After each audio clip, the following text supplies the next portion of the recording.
This is Bastard Boy Productions.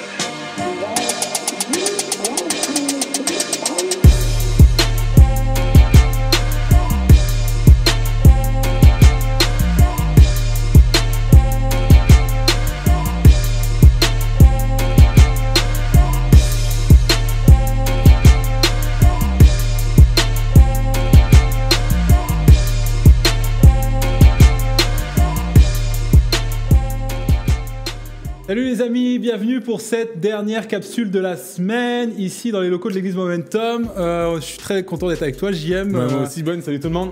On est heureux de pouvoir faire cette petite capsule pour vous, spécialement pour les jeunes. Et vraiment, on est dans une semaine un peu particulière où on va parler d'amour, Wow, JM. On a parlé pendant 2 capsules et on va terminer ce soir avec une dernière capsule qui va parler de ça, qui va parler également notamment du célibat. Et j'ai hâte d'avoir ton avis, mon homme, là-dessus. Hein. Ah oui, ah bah oui. Hein. Ah bah oui. Je sais que t'as des choses à dire. Mais on va commencer comme d'habitude avec des petites vidéos trouvées sur Internet.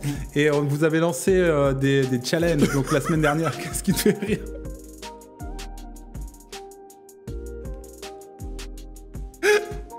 Qu'est-ce qui te fait rire? Pourquoi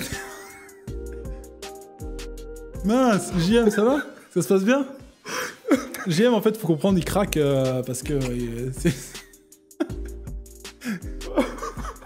Qu'est-ce qui... Attends, pour rire. J'ai essayé. J'ai pensé à un truc. Je suis parti tout seul. Vas-y, continue. Excuse-moi, vas-y, on continue. C'est bon, c'est pas grave. Ok, donc... J'ai pensé à... Bref. Ok, donc on en était où? T'as pensé à quoi? Je sais pas. J'ai pensé à un truc dans ma tête et... Vas-y, bref. Donc, on en était, tu m'as dit? On en était. Alors, oui, bonjour. Non, c'est vrai, on en était. Donc, on parlait... Pardon.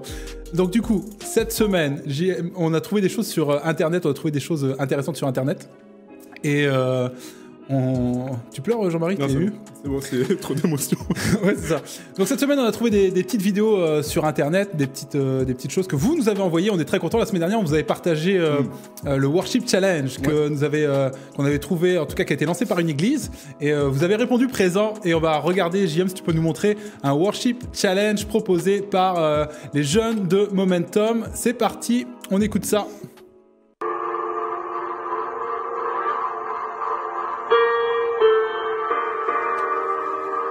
Maintenant face au mur,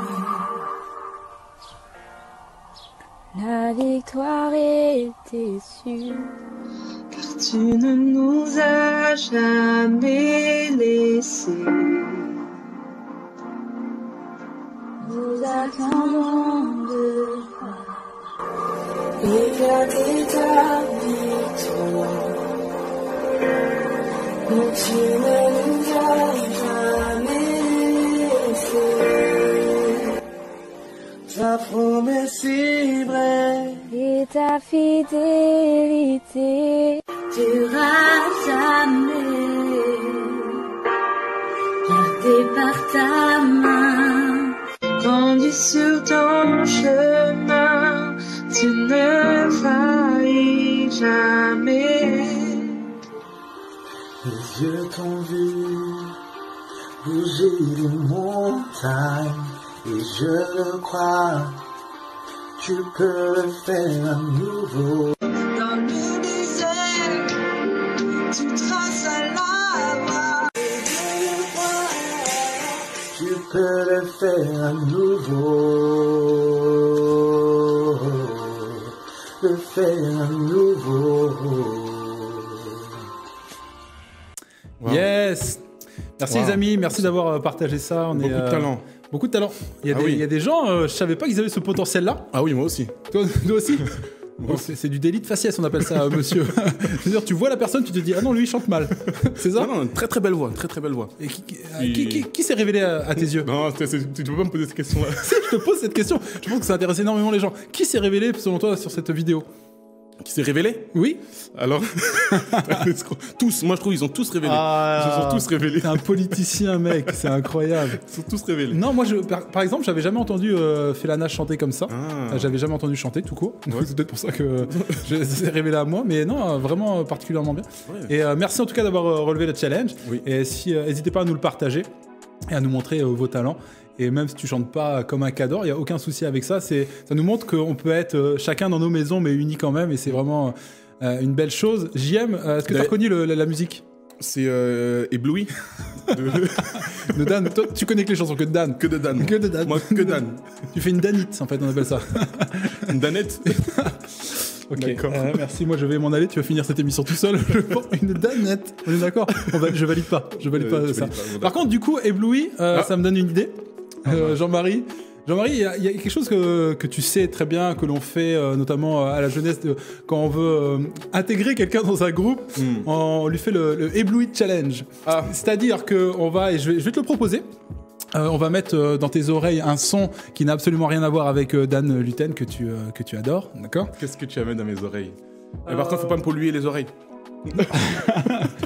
Je te connais, non, ça va, c'est un truc, c'est tout à fait correct. C'est Patrick Sébastien, tu connais? C'est qui ça? Patrick Sébastien. C'est un coach de foot. Tiens, Patrick Sébastien. la chanson Les Sardines. Donc, en fait, l'idée, c'est que Jean-Marie va avoir un son qui n'est absolument pas approprié à chanter Ébloui Mais Sébastien Patrick, sur les oreilles. Et vas-y, JM, je lance le son. De manière à ce qu'il ne s'entende pas. Et il doit commencer cette musique? à chanter Ébloui avec dès la première note. Mais Ah là, il y a le refrain qui part. Tu parles fort. non, JM, ça va aller. Et donc, il va partir sur la première note de Ébloui. C'est parti, JM, quand je te fais signe, quand tu veux. J'espère que tu m'entends pas. C'est quoi ça? T'as pas compris le jeu. Chante, c'est bon, tu peux y aller. Hein? Tu peux chanter quand tu veux. Quand je te fais le signe, tu chantes. Ok. Vas-y. Ébloui devant toi, éternel, ébahi par... C'est bon? Non mais c'est bien, dis-moi si je chante juste ou pas. Ah, t'es Dans la parti, bonne gamme, c'est parti en fa bémol, je pense. Je monte un peu plus. Ébloui de... Va la chercher. Ébloui. C'est ça? Oui, c'est ça. C'est bon? Merci, JM. Oh purée. Merci pour ce grand moment de télévision. Heureusement que je n'entends pas parce que ça va être... Bah, tu ne regarderas pas la capsule, je pense. Ça vaut mieux pas pour toi. Catastrophique, mais quand t'as c'est pas bref. Donc un petit jeu à reproduire chez vous également, ou pas. Mais en tout cas, merci de nous partager vos vidéos. Le Ébloui Challenge, évidemment, qui fera grandement plaisir à Dan, ou pas non plus d'ailleurs. Je sais pas. T'as un petit témoignage là-dessus d'ailleurs, JM. Il paraît que t'as cherché à l'idée la louange à l'église Momentum. T'as fait... On parlait ça dans les capsules. Oui, bah, écoute, vas-y, j'ai juste courtement, avant qu'on introduise le reste de la capsule, vas-y. Ok. Tu peux nous partager ça. Donc, JM a fait les auditions à l'aveugle. À l'aveugle, c'était The Voice. The Voice. Il y a personne qui s'est retourné. C'est ça. Non, j'avais fait en effet les auditions. Non, en raconte de base, ça s'est pas passé comme ça. Je suis venu pour les auditions à la guitare. Oui. Et pour jouer de la guitare. Oui. Et là, ce qui s'est passé, donc on me pose la question, mais est-ce que tu chantes aussi? Bah oui. Bah oui, évidemment. On vient de le voir. Donc je dis bah oui, je suis le meilleur quand je chante. Oui. On me dit ah bon, bah tiens un micro. Et puis là, du coup, je commençais à chanter. Et puis je commençais à faire le truc. Et pour moi, j'étais convaincu de bien chanter au fait. Puis à la fin, je pose la question, je fais donc est-ce que je vais conduire la louange? Enfin, pas conduire. Est-ce que je vais chanter maintenant à l'église moi aussi? Et il y a eu un moment de flottement. Il y a plusieurs personnes et puis il y a eu un moment de silence. Je me suis dit, ah bah ça va tellement être bon qu'à moi ils sont dire plus rien, mais Ils savent pas quoi répondre. où est-ce qu'on va le placer lui? Et en compte la réponse c'était bah, quand il n'y aura plus personne, tu pourras chanter. Mais non. Au retour de Jésus en fait après. Mais tu sais quoi? Quoi? Un jour il y a vraiment eu personne. Et t'étais obligé. Un mardi matin il y a vraiment eu personne. Et ils t'ont pas rappelé.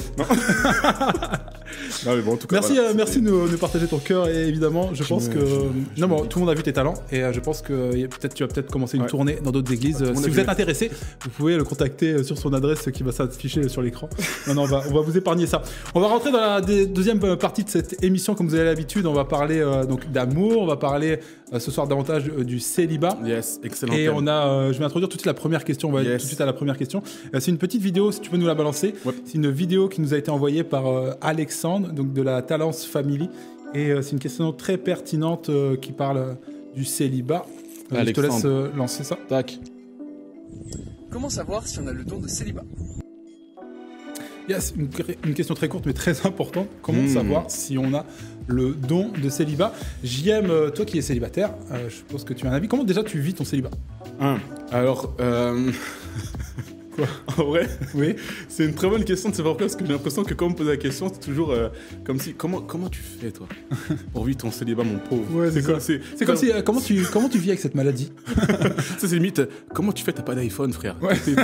T'as Huawei, t'as Axiom. Non, en vrai, le célibat, je le vis très très bien, Ben. Et pour moi, le célibat, c'est une saison de vie où... pour être honnête, je sais pas s'il y a une meilleure saison que celle-ci. Certainement, ceux qui sont en couple vont me dire, mais oui, quand t'es en couple, il y a des choses que tu vas découvrir, etc. Oui, mais c'est comme les pâtes carbonara, c'est comme les gaufres, c'est comme le... Tu sais, c'est vraiment bon. Et tu sais, je suis épanoui dans mon célibat parce que ça me permet de faire des choses que je pense être quand je serai si un jour je suis en clairement. couple, bah, c'est quelque chose que je pourrais, des choses que je pourrais pas faire ou les faire différemment. Ouais. Par exemple, j'ai appris plusieurs choses. Par exemple, j'ai appris que pendant ma période de célibat, au lieu de chercher quelqu'un, bah, je dois peut-être devenir cette personne que je cherche. Ouh, c'est lourd ça. Tu peux nous redire ça là? Au lieu de chercher la bonne personne, deviens cette personne que tu Oh, c'est cherches. lourd, ça c'est bon. Et par exemple, pour moi, c'était comme une révélation, c'est de me dire, mais ça vient pas de moi, je l'ai entendu, mais c'est de me dire, ben, JM, ok, je cherche une femme qui prie. Ah frère, je veux une femme qui prie. Ben, commence à prier, toi, JM. Soit une femme. Tu sais, Soit une femme qui prie, j'allais dire. Soit une femme qui prie. Soit un homme qui Je veux une prie. femme qui sache cuisiner. Bah, apprends peut-être à cuisiner. Tu sais, et puis tout ce que j'attends de ma future, bah, c'est me dire, bah, Commence à l'être. ouais, exactement. Deviens ces choses et puis apprends parce que on t'en a parlé dans une de tes précédentes capsules, mais c'est de dire, l'amour c'est comme sacrifice et on se donne et c'est placer l'autre avant. Ouais, Parce que clairement. t'aimerais que la personne fasse pour toi, JM, bah, apprends pour le faire pour cette personne. C'est énorme ce que tu dis en fait dans cette notion de faire pour l'autre, de faire passer l'autre avant nous. En fait, c'est vraiment ce que tu peux développer déjà dans le célibat, c'est déjà faire passer l'autre avant toi au final. C'est Absolument. déjà être la personne que la personne a besoin en fait au final. Absolument. Donc hyper intéressant ce que tu dis, JM, comme quoi ça arrive. Et puis il y a une dernière chose pour ma notion de célibat, c'est que j'apprends à vivre mon célibat Ouais. avec la mentalité du célibataire. En gros, célibataire, ça veut pas dire être seul. Ouais. Je suis célibataire, mais je suis pas seul. Ouais. Certains vont dire, mais t'as des problèmes dans ta tête, vous êtes combien? Mais en vrai, je suis célibataire, mais j'ai une relation avec Dieu. Donc ça me permet aussi de développer mon intimité, etc. avec Dieu. Et une chose qui est intéressante, c'est que j'ai rencontré beaucoup de personnes, des gars célibataires notamment, mais qui vont vivre dans la réalité du couple. Ça veut dire quoi? Ça veut dire que je suis célibataire dans une saison de célibat, mais je vis dans une réalité de couple en me disant, purée, moi je vais me projeter, je vais faire ceci, cela. C'est bien de rêver, mais c'est aussi encore mieux de vivre la réalité à l'instant présent avec la perspective, la mentalité du célibat dans la saison de célibat. Clairement, et c'est vrai que c'est pas une petite saison, c'est pas une saison transitoire, tu sais, en attendant c'est comme une salle d'attente où Exactement. on attend d'être enfin en couple. C'est vrai que je suis en couple, mais honnêtement, j'ai vécu cette saison de célibat et je l'ai plutôt bien vécu. Pour dire la vérité, c'était vraiment une saison favorable, une vraie saison favorable pour être avec Christ comme jamais. Au final, derrière, et ça, faut le savoir, derrière, tu n'auras jamais plus autant de temps que ce que tu as actuellement. Après, évidemment, ce temps que tu as pour toi et Christ, tu vas devoir un petit peu le partager pour une femme. Évidemment, il faut qu'il y ait du temps pour une femme, il faut vraiment lui donner du temps, il faut lui consacrer du temps. Et c'est normal pour cette relation-là. Et après, il faudra du temps pour cette femme et peut-être des enfants. Et tu vas vite t'apercevoir que le temps avec Dieu, faut vraiment aller le chercher. Et c'est précieux. Tu peux jamais autant donner que dans cette période de célibat. D'ailleurs, c'est une pensée qu'a développée le pasteur Mathieu Perrault sur la notion de don et qui est vraiment bonne. Et il nous rappelait en fait dans une capsule que le don de célibat, nous on le voit mal. En tout cas, on l'a souvent mal présenté. Et nous on voit ça comme quelque chose que Dieu nous donne. Tu sais, comme un cadeau, comme une caractéristique que Dieu nous donne. Mais en fait, le don de célibat, c'est davantage un don que tu le donnes à Dieu. C'est littéralement la bonne question à se poser. C'est pas est-ce que j'ai ce don-là. La bonne question, c'est qu'est-ce que je donne dans mon célibat. Et ça, c'est une bonne question à se poser à tous les célibataires et c'est une question que je vous pose. Dans votre célibat, qu'est-ce que vous donnez à Dieu? Qu'est-ce que vous donnez aux autres? C'est une période dans laquelle vous avez vraiment du temps pour les autres comme jamais. Qu'est-ce que tu donnes? Parce que c'est un don et donc ça ne t'appartient pas et tu dois quelque part le rendre à Dieu. Et ce don, cette saison-là est un don. Yes. Qu'est-ce que tu... En fait, finalement, que ça soit une saison qui va durer un mois, qui va durer un an, ou qui va durer pour toute la vie, pour certains, s'ils le décident, qu'est-ce que tu donnes dans ce temps de célibat? Donc c'est vrai que ça retourne un peu la question, et vous pourrez retrouver, je crois, cette capsule sur Family Momentum, il me semble que ça avait été partagé, mais c'est une bonne chose, et je crois vraiment que le célibat est une saison à vivre. En tout cas, si on veut conclure là-dessus, c'est une vraie bonne saison à vivre. Et est-ce qu'on sait si on l'a ou pas? J'ai envie de te dire...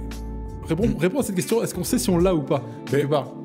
Je te dirais que tout à l'heure, tu as employé un terme qui était le terme de saison. Oui. Je pense que le célibat, déjà 100% des gens dans leur vie ont été célibataires. Oui. On est nés, on était... oui, je crois. On n'était pas en couple. Non. Mais une chose qui est certaine, c'est que le don de célibat ne devrait pas être un terme qu'on utilise pour justifier notre difficulté à trouver quelqu'un. Oui. C'est pas parce que j'ai du mal à trouver quelqu'un ou me mettre en couple que j'ai le don de célibat. Ouais, c'est ça. Donc... pour répondre à ta question, je te dirais que au-dedans de toi-même, tu le sais que parfois il y a une saison de ta vie où tu es appelé à être à part, tu es appelé à être seul pour apprendre. Tu sais, le célibat, c'est aussi une saison d'apprentissage pour grandir, mûrir. Mais est-ce que tu as le don? Je pense que si sur Terre, il y a des gens qui ont ça en eux, ils le savent. Ouais. Et par leur témoignage, par leur manière de vivre, c'est comme naturel, ça déborde, il n'y a même pas d'ambiguïté. Ouais, et puis à savoir si on l'a pour toute la vie, c'est vrai que c'est compliqué parce qu'on parle d'une saison, et des fois on ne sait pas la saison quand elle se termine, des saisons que Dieu nous impose, est-ce qu'elles sont pour toute la vie ou est-ce qu'elles sont pour un moment donné.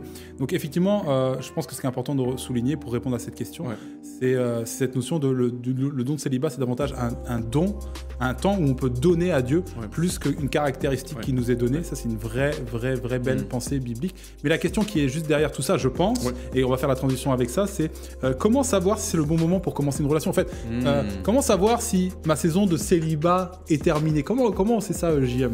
Mais je te dirais, Ben, que comment savoir si c'est le bon moment pour entreprendre une relation? On revient encore sur cette notion de saison.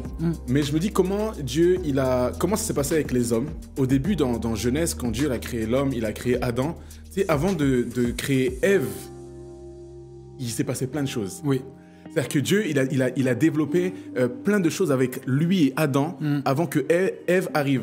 Et je pense que c'est comme des principes qui nous ont été laissés pour que nous, on puisse apprendre à développer, à vivre notre saison de célibat avant de rentrer dans cette saison de couple. Oui. Et j'aimerais juste te partager ces 5 points qui viennent pas de moi, mais qui m'ont parlé lors d'une prédication. Oui. Et la question que j'aimerais aussi poser, c'est que dans quelle saison de vie tu es? C'est-à-dire que la personne qui cherche à savoir ce que c'est le bon moment, c'est la fin du saison de célibat pour entrer dans une saison de couple. Oui. Dans quelle saison de vie tu es? Première chose, c'est Dieu nous a donné avant tout un lieu. Dieu, il a donné un lieu, une place à Adam avant d'aller plus loin. Il a donné le jardin d'Éden. Il y avait un lieu, il y avait un environnement, il y avait un cadre. Clairement. La deuxième chose que Dieu a donné à Adam, c'était un but.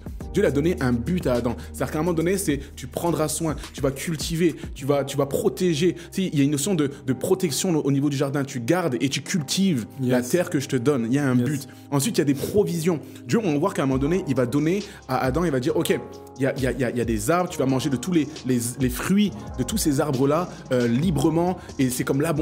Tu sais, il y a des provisions.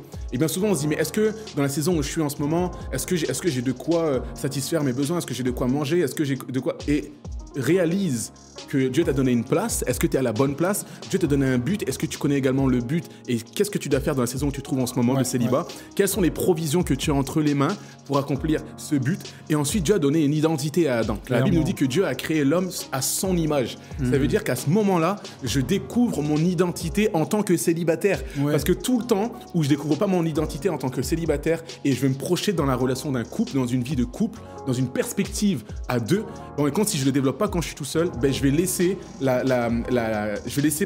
les standards du couple commencer à venir me donner, révéler mon identité. Clairement. Alors que normalement, je dois d'abord connaître mon identité pour que lorsque je rentre dans la perspective du couple, ben, on va compte, c'est mon identité. C'est pas le couple qui va forger mon identité, on va dire, de base, mais c'est qui je suis qui va amener l'identité du couple, la vision, la perspective du couple à prendre toute une autre saveur. Et ensuite, il y a la dernière chose que Dieu a donnée à Adam, c'est des paramètres. À un moment donné, on va voir que dans le jardin, il va dire, tu peux manger de tous les arbres.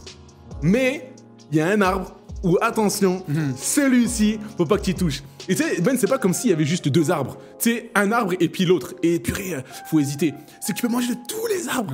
Mais il y a un arbre où tu peux pas manger. Donc c'est comme un cadre, c'est comme des paramètres. Donc comment savoir si c'est la bonne saison? Ben déjà, c'est de se poser la question dans quelle saison je suis en ce moment. Est-ce que mon identité, je sais qui je suis? Ouais, clairement. Et si oui, est-ce que maintenant je connais également les paramètres, les limites que je me suis fixé en tant que célibataire avant de rentrer dans cette saison de couple. Oui. Et à partir de là, comme ça, on va pouvoir respecter ça à deux et avancer dans une nouvelle dimension, Yes. une nouvelle saison à deux. Tout à fait. Et quand tu parlais d'identité, je trouve ça intéressant de se rappeler que avant de s'offrir à quelqu'un, il faut que notre identité soit clairement définie. Exactement. Et bien souvent, en fait, il y a des choses on sait qu'on doit les régler, Yes. mais on croit que je vais les régler avec le couple. On parlait dans la précédente capsule. Mais je pense qu'il faut guérir avant de s'offrir, toi, l'idée de se guérir, l'idée de construire également, l'idée de bâtir cette identité. Il y a quelque chose, en fait, qui est de l'ordre de, ok, est-ce que les problèmes majeurs dans ma vie, dans mon identité, dans mes blessures passées, c'est de faire un vrai bilan, de se poser face à Dieu et de se dire, ok, est-ce que qui je suis, est-ce que je suis stable, est-ce que je suis prêt à accueillir d'autres problématiques? Parce qu'en fait, quand tu rentres dans le couple également, tu vas devoir porter aussi les problématiques de l'autre. Et déjà, si tu viens avec les tiennes, et les majeures, si elles ne sont pas réglées, ça fait beaucoup de choses à régler après dans l'entité du couple, parce qu'on n'est plus qu'une seule personne. Donc la vraie question à se poser pour savoir si on est prêt à franchir une autre étape, c'est est-ce que déjà, moi, dans mes problématiques de vie, on ne devient pas parfait avant le mariage, rassure-toi, mais... Par contre, est-ce que j'ai réglé les problèmes majeurs? Est-ce qu'il y a des choses par rapport à mon passé, à mon identité en Christ, dans ma relation avec Dieu? Est-ce qu'il y a des choses majeures que je dois absolument régler avant de franchir cette période-là? Et ça, je pense que c'est une bonne question à se poser. Mais c'est résumé un peu dans les 5 axes que tu as pu développer. Et merci JM, je pense que c'est très, très important d'avoir à partager tout ça. Si je pourrais juste donner une phrase résumée pour ça aussi, c'est avant de trouver... On parle toujours de cette notion de devenir la personne au lieu de la chercher. Oui. Mais si je devais continuer à employer ce terme devenir, au lieu de chercher la personne qui va, avec qui j'ai partagé ma vie, partagé mon cœur, il faut d'abord trouver la personne qui peut sauver ma vie. Et en fait, compte, cette notion-là, c'est qu'avant de chercher la personne avec qui partager ma vie, en tant que couple, c'est peut-être trouver d'abord une relation avec Dieu, celui qui va me permettre justement en tant que célibataire et en tant que couple. Tout à fait. C'est pour ça que quand je dis les problèmes majeurs à régler, c'est déjà ton identité en Christ. Qui tu es en Christ? Est-ce que déjà ta relation avec Dieu, elle est bâtie, toi, avant de t'introduire dans une autre relation? Parce qu'après, il va falloir bâtir une unité, une relation avec Christ à 3, littéralement. Donc, c'est déjà toi, personnellement, où tu en es dans ta relation. Est-ce que tu as trouvé le Sauveur, la relation avec le Sauveur?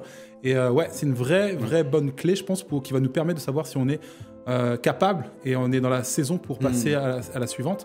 Il y a tout un tas de questions qui nous ont été encore posées sur les réseaux sociaux. Il y a notamment Paul qui nous a posé cette question, JM. En fait, il y a tout un tas de questions et puis Paul nous a dit moi j'ai une question simple, elle est où? C'est une bonne question, elle est où? Aidez-moi à la trouver. Alors Paul, je voulais te répondre et je voulais te dire, elle est là, elle va rentrer maintenant. Tu vas la voir, tu vas la découvrir. On aimerait bien des fois que ça arrive devant la porte, comme ça. Elle est là, écoute, voilà, elle est là, celle que tu attendais tant. On aimerait vraiment ça. JM, une petite livraison peut-être au pied de ta porte? Non, t'es pas pour moi. Oui. Non, c'est pas comme ça que ça se passe évidemment. Et c'est vrai que c'est bien plus complexe que ça. Donc c'est pour ça qu'on fait ce genre de capsule, c'est pour essayer de pouvoir déceler et être vraiment sain et équilibré dans ces démarches-là, parce qu'on croit que ça peut être beaucoup de souffrance, mais aussi ça peut être beaucoup de bonheur quand c'est fait selon ce que Dieu avait créé et préparé d'avance. J'ai une dernière question également qui est liée au célibat. Est-ce que j'aurais pu ouvrir une parenthèse, la refermer juste avant de passer à la dernière question? Ferme aussi. Pour répondre à ce que Paul il disait, c'est juste une clé que j'avais entendue aussi pareil dans un message de Carl Lentz, pasteur Hillsong, et à un moment donné il disait comment où est-ce qu'elle est justement, elle est cette femme, elle est où? Et là je me souviens, il dit ok, il voyait ça comme 2 trottoirs, et là toi t'es sur ton trottoir, et là sur l'autre trottoir t'as toutes les filles. Et là, tu marches, toi, en tant que gars, tu fais ta vie, t'avances dans la vie, niveau scolaire, niveau professionnel, t'avances. Et à un moment donné, tu regardes de temps en temps sur le trottoir d'à côté, et là, tu vois qu'il y a moins de filles qu'au départ. Tu sais, un an après, il y en a moins, il reste plus que 5, 6. Et là, tu continues d'avancer, et t'avances dans ta vie, tu sers le Seigneur, t'es impliqué dans tes engagements, tu respectes tes engagements, t'avances. Et là, à un moment donné, tu vas t'apercevoir qu'il reste plus qu'une personne sur le trottoir. Et tu te dis, purée, mais il y en a une aussi qui marche sur le même chemin, dans la même direction que moi. Et ça, à ce moment-là, tu te dis, et si c'était elle? Et si c'était elle? Et là, il y a un passage piéton. Et là, vous en... Non, là, je m'égare. Et à un moment donné, là, vous allez vous croiser. Et là, tu vas, en fait. Et c'est comme, vous avancez, vous servez le Seigneur, et à un moment donné, vous allez finir par vous rencontrer. Je comprends. Toi, concentre-toi sur ta voix. Et effectivement, ceux qui vont aller dans la même voie que toi, au bout d'un moment, ça va vite faire le tri naturellement. Très bonne clé. Alors, je pense qu'à la fin de cette capsule, il y en a beaucoup qui vont aller dans la rue, marcher sur les trottoirs, ils vont regarder en face. Là, c'est le confinement encore. Non, mais si, regarde, ils vont mettre sur leur attestation avec une petite croix, je cherche mon conjoint et ma conjointe. Non, très belle image. Très, très belle image. La dernière question qu'on va aborder ce soir, c'est la notion également de... moi, je veux continuer à être célibataire, parce que je le vis bien, parce que je pense que la saison n'est pas terminée pour moi, mais parfois, c'est pas évident également de voir que d'autres sont pas dans les mêmes saisons, et puis tu as des avances, des fois, il y a des personnes qui disent qu'ils sont intéressées, mais des fois, c'est douloureux, on ne sait pas comment répondre correctement et bibliquement. C'est une question d'Alan, d'ailleurs, qui était assez intéressante, qui disait, quand on est célibataire et qu'on veut le rester, comment dire non correctement?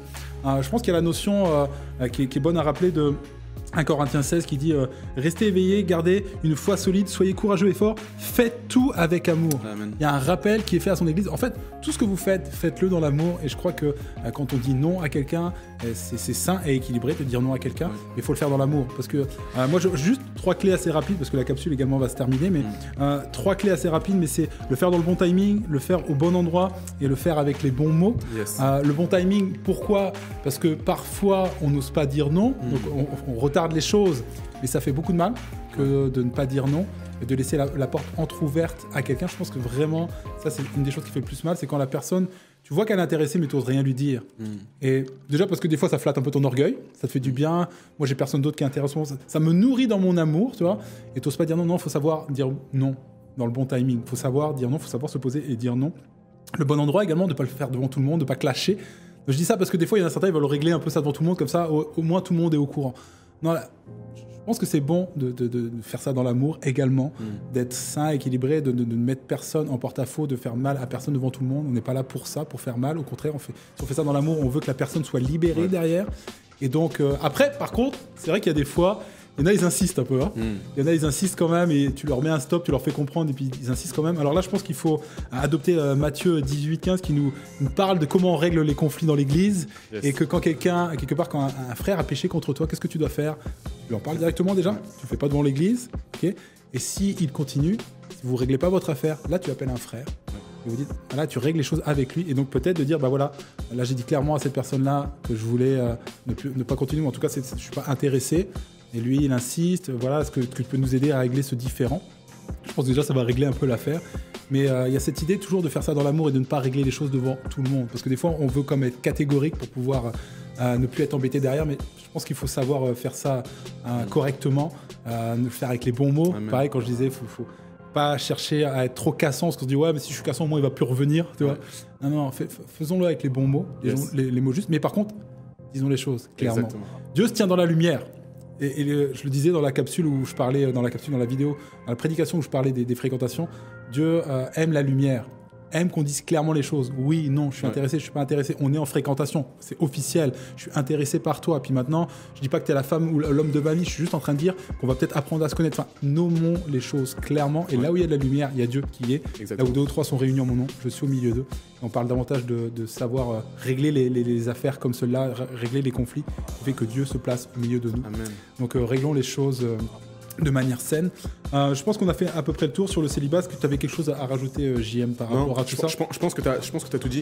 Juste par rapport au dernier point, comment dire non, mais en gros, mais tu as déjà dit, mais juste avec 3 mots, communication, amour et vérité. C'est en gros le fait de communiquer.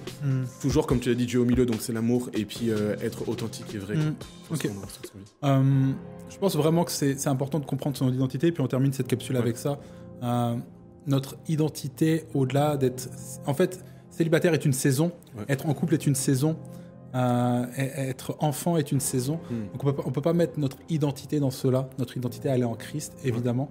Et c'est pour ça que c'est important d'aller chercher le côté identitaire que nous avons en Christ et de comprendre que le célibat est une saison et qu'une saison belle à vivre. Et je vais vraiment t'inviter, JM, peut-être pour terminer cette capsule, à prier pour toutes les personnes qui sont célibataires notamment, et qu'elles puissent aller trouver, comme tu le disais, être la personne avant de trouver la personne. C'est une vraie belle pensée. Merci, JM. Amen. Seigneur Jésus, merci pour ces moments encore. Merci parce que c'est vrai que Seigneur, tu nous rappelles que cette saison de célibat, pour beaucoup, ça peut être une saison peut-être de frustration, une saison de questionnement, une saison d'interrogation. Mais je crois, Seigneur, que toi, tu es celui avant tout qui vient se révéler à nous pendant cette saison. On parlait tout à l'heure d'identité, mais je crois que tu nous appelles à chercher premièrement et avant toute chose ton royaume. Et je prie que vraiment dans la vie de chacun, tous ceux qui sont encore célibataires, Et je te prie vraiment que tu puisses nous donner ce feu, créer en nous, insuffler en nous ce feu pour ton nom, ce feu pour ta parole, ce feu, Seigneur, pour juste qui tu es, pour le mandat auquel tu nous appelles ici sur terre. Et je te prie, alors qu'on te sert, alors qu'on est impliqué, alors qu'on est dévoué à toi, Seigneur, tu places, je crois aussi que tu es celui qui positionne, tu places en notre route celle, celui qui va partager également, avec qui on va avancer, notre partenaire, notre vis-à-vis dans la vie. Et Seigneur, je te dis merci parce que je sais que tous ceux actuellement peut-être qui sont frustrés par leur célibat, Jésus, je te prie de les combler de ton amour, les combler de ta paix, de les combler de ta présence. Et aussi tous ceux qui sont peut-être en ce moment, en période de fréquentation, je prie qu'ils aient la sagesse et l'intelligence de bien faire les choses, de communiquer. Peut-être des personnes qui se regardent en ce moment, qui n'ont peut-être pas encore osé dire les choses. Je te prie qu'il y ait la vérité, l'authenticité et l'amour, afin qu'il n'y ait pas de peine, de chagrin, de blessure au niveau du cœur, mais que toute chose soit faite avec sagesse. Alors merci Jésus pour le célibat que tu nous donnes. Merci parce que c'est une belle saison. On est heureux de la vivre, on est épanoui. Et je te dis merci parce que je sais que tu es celui qui nous comble par-dessus toute chose dans le nom de Jésus-Christ. Amen. Amen. Amen. Voilà les amis, cette petite semaine sur la thématique de l'amour se termine. Évidemment, on n'a pas pu répondre, je pense. On a essayé d'être bref dans nos réponses, mais évidemment qu'on n'a pas pu aborder toutes les questions. N'hésitez pas à aller sur les pages de Momentum Jeunesse, même de l'église. Patrice avait fait une super vidéo qui parlait de quand on est en couple, comment aménager, faire une valise commune. Il y a vraiment des ressources sur Momentum Jeunesse, sur le site de l'église également. Il y a des ressources pour les couples, il y a des ressources qui parlent d'amour. Donc allez vous nourrir de ça et posez-nous vos questions. S'il y a des choses qu'on n'a pas abordées, n'hésitez pas et on reviendra vers vous. On était heureux de passer cette semaine ensemble et j'étais heureux de le passer avec toi, JM. On se retrouve très vite pour de nouvelles capsules. Allez, ciao les amis, à très vite. Salut.